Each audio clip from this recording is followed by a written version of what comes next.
So this next story relates to that story. So you can probably discuss the same kind of things there a bit more, because this is the last story I'm going to do as well. Reason being, when I come on here and run through the whole story, I get these comments on YouTube going, why do we bother listening to both of these shows when there's so many of these stories on Konnan? Yeah, right. Just use our show as a tease, as an infomercial for your regular story. Don't give it all to them. Give them a little. But this is interesting only because it piggybacks off what you just said. So Rhea Ripley wants out of WWE. She's fed up with the gimmick. She doesn't feel like there's any point having that gimmick now because they've killed it. She doesn't want to cut her hair anymore. She's had arguments most significantly about her hair. That's like a main point. So her short hair is not by her design? She'd rather have long hair? Not that short. She doesn't want to continue cutting it. Like she's made numerous comments about it as of late, that she doesn't want to have it like this anymore, and she doesn't want to be doing this character anymore because it's not worth doing. That character's brutal, whatever it is. They've dropped the ball on a mega superstar, really. That's what she says. Like she's so the interesting thing is that, you know how Austin talks about how these guys, these superstars these days, they don't have they don't do what they used to do, which is stand up for themselves and stand up for their character. Well, she does, and she speaks about it, and she speaks up how this isn't representative of an emo or anything that she was trying to convey. She thinks she got too far from the character, and she doesn't want to continue cutting her hair. Well, she's someone that speaks up about this, and she's always spoke up about pushes and losses, which has led to de-pushes. But the interesting thing is why is Rhea Ripley not getting released? Braun Strowman was released, Bray Wyatt was released, Karrion Kross, Jeff Hardy. Why is Rhea Ripley not released? Well, here's the answer. She's vaccinated. No. That helps.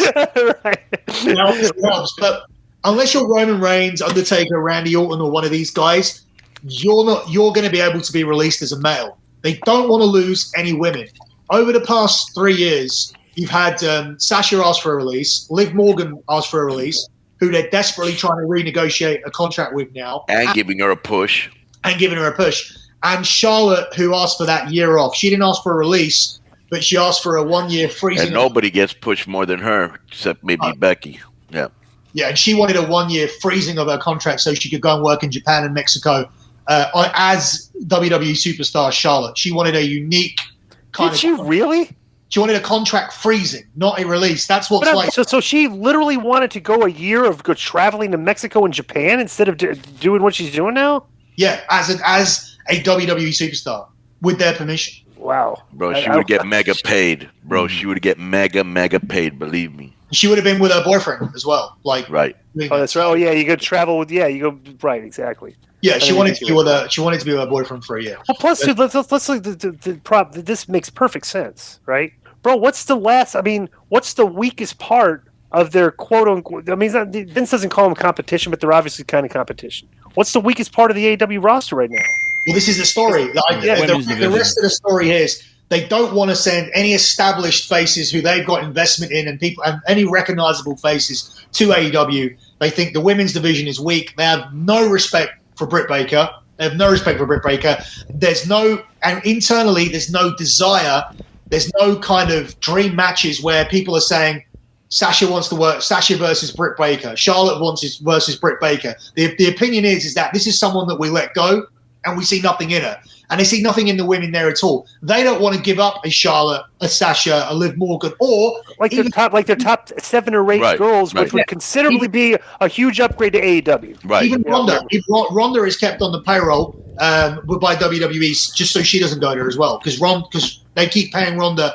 Ronda is paid more than what Ruby Riott was paid for sitting at home than Ruby Riott was paid for going to work. Yeah. For just for a face. So from Ruby, a fan's perspective, right? Is if you're watching both of these shows and you're a smart fan, you know what's going on and everything.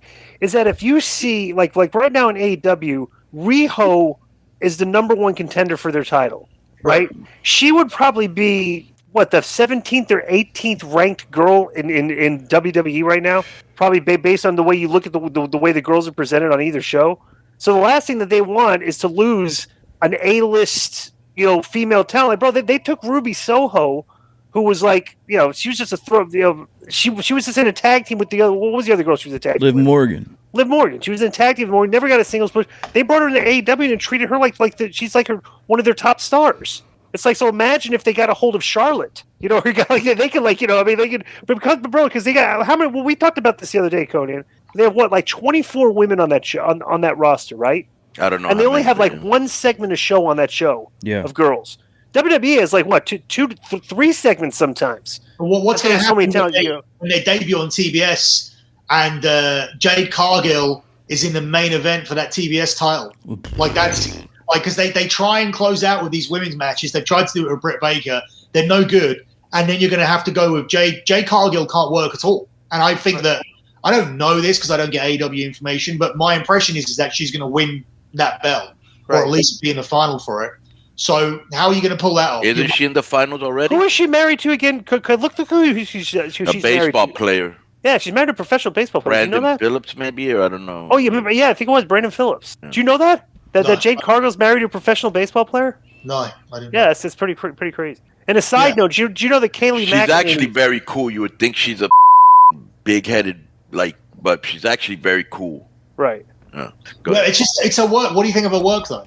But she's very green. But she's got mega potential like Bianca Belair, but they haven't done anything with her, really. They haven't. She doesn't need that Sterling guy. He adds absolutely nothing to the mix. She's a beast. Let me give you a perfect example. She just needs more work.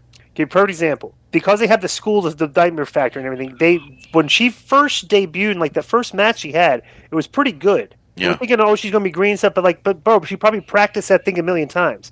But then the next thing that happens, as you start working more, then the next thing you know, she's showing up on AEW botches, and she has a spot that's like just completely lost, botched spot. That's like, oh my god, these girls are green. You know what I'm saying? So like that, that's what I get out of her. But she's a rookie, right? She forget she's a rookie.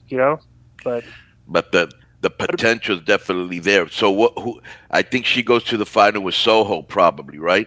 That's the semifinal, I think. No, the semifinal. Yeah, you're right. Yeah, that will be the final. I think they're going to try and trust, obviously, Soho to try and get that main event out of her. So Soho's in the other semifinal with who? Nyla Rose? Yeah. Nyla Rose is actually very cool, too. But anyways, so I think Soho beats Nyla. I think this girl beats Thunder Rosa. That's who she faces next, right? Yeah. And they go into the final. Yeah, and you're going to have to present that as your main event for the TBS title on. Which is not going to be right. That's not going to be easy. So I might go. Becky Lynch and Liv Morgan, Sasha versus I might go. Bianca. I might go. Have her have the match of her life with Thunder Rosa, where Thunder makes her, because Thunder is a good worker. Where Thunder makes her, maybe there's some interference. I don't know. And Thunder and Soho go to the finals. That would be a very good match. Yeah, but it's still like, it still feels, for me, everything when they do stuff with their women, it still feels forced. It still feels like, we have to do this. We have to shoehorn this in. And you see people online, they always go, you see these, all these troll accounts. There were 4 minutes of women's wrestling on AEW this week. There were 11 minutes of total women's wrestling on AEW this week. And they almost get forced to do it, but they don't have the talent that deserves to take the spot. I mean, you got so because they assume they assume their political position of like, we're going to be inclusive and stuff things. So of course your trolls are going to say, well, if you're so inclusive, why are the women only getting 11 minutes? Then they have to acquiesce because then the mob starts getting involved and start pushing. The next thing you know, then they have to start putting these women on more, and they're not ready.